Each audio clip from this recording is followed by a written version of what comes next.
It's Proverbs 5, 18 and 19. And this verse, God is a real fan of sex, apparently.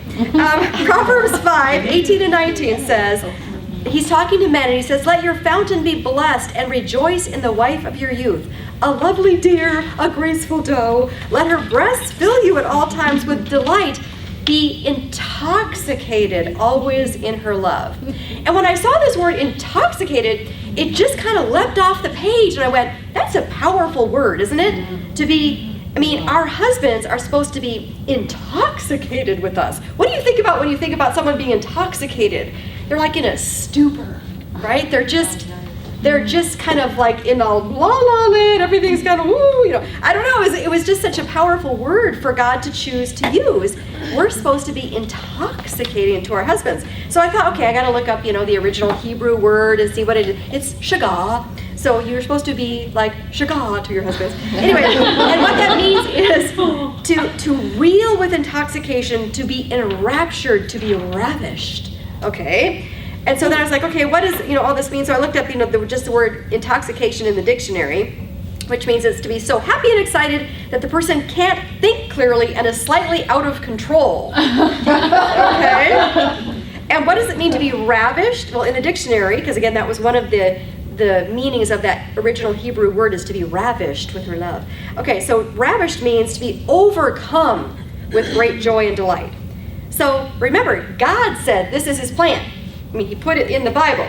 So he wants your husband to be intoxicated with your love. That means he wants your man to be filled with such great pleasure in your love that he is overcome with delight to the point that he's slightly out of control and can't think clearly, which could be good for us. Could that not be good for us? Because if he can't even think clearly, he's so enamored with us, maybe he won't see our little flaws.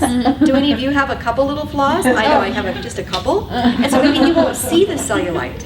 Or maybe he'll be kind of like, because he's in a blind stupor in a sense. And so maybe he'll just, not see the stretch marks. I don't know what it would be for you, but he's going to be slightly out of control and can't think clearly. Going to be kind of drunk on our love. I just think that's kind of cool. So then I thought, well, wait a minute. It says intoxicated with her love. Intoxicated with her love. That's how the verse goes, right? So I thought, well, what is this word love? What's the connotation there?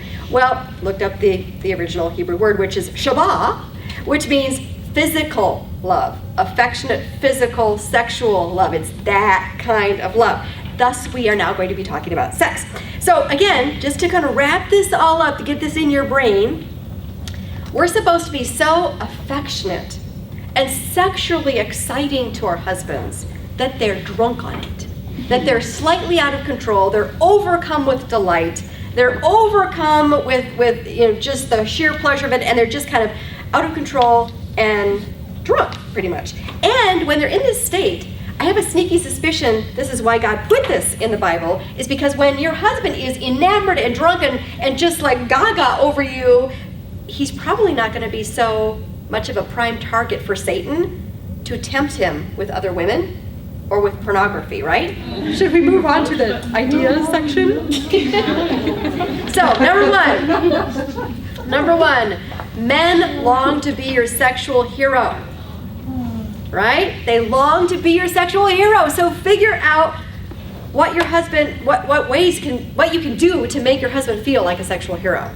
Tell him what brings you pleasure. Tell him he's an amazing lover. Whatever language would work for you guys. Make him feel like he's your sexual hero. Be interested in sex. Work to build a robust sex life with him. That means making this a priority in your schedule.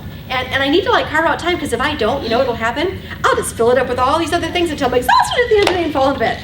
And I'm not interested in sex because I didn't even think ahead. So for those of you who are the high achiever types that are always going, you might need to carve out time ahead of time in your brain and say, I'm going to plan, just like you plan to get together with girlfriends, or you plan I'm going to do my laundry at this time, or you plan I'm going to make dinner at this time, or you plan to take your kids to soccer practice.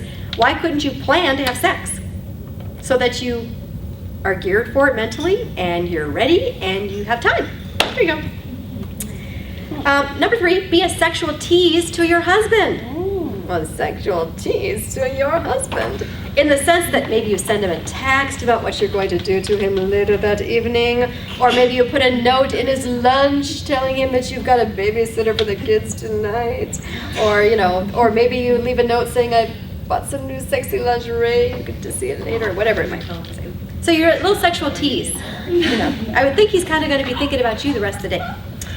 Number 4, occasionally surprise him in terms of the hows and the whens and the wheres of sex. Be adventurous. Be adventurous. I like to say that this keeps Raoul pleasantly off kilter, if you know what I mean. Off kilter in the sense, but pleasantly so. Like he never quite knows what I'm going to do next. It's like adventurous. And so I shock him all the time with by doing things. I can't be very specific, but anyway. But like maybe he'll just be like watching the evening news, and we don't have any kids in the house, so I can do these kind of things. And I'll just walk in front of him with no clothes on, and he's like, "Holy cow!" But I mean, but then I'll do something different another time. Just trying to keep them pleasantly off kilter. Like you just don't know what this woman's going to do next. Adventurous, right? But then I wanted to get a couple ideas from Christian husbands. So here's what I got through my husband. Compliment him on his muscles and physical strength. Men want to, this is what they said, men want to feel like they're viewed as strong in your eyes. That's like a really big turn on for them if you notice their muscles and say something. This one, I wouldn't have even thought of this, but of course a man would. Make his favorite food for dinner or an evening snack, because tantalizing his taste buds can be a sort of foreplay in and of itself, especially for a man. Interesting, huh? Pinch his butt unexpectedly or caress parts of his body when he doesn't expect it throughout the day. And then this one was from a couple of husbands. See, this is like a common theme, so just trust me in this. When making love, relax, enjoy, and be free. Don't be so inhibited. So apparently a lot of wives might be too inhibited, don't see me naked, and I'm kind of like concerned about everything, and they just want you to relax and be free and enjoy it.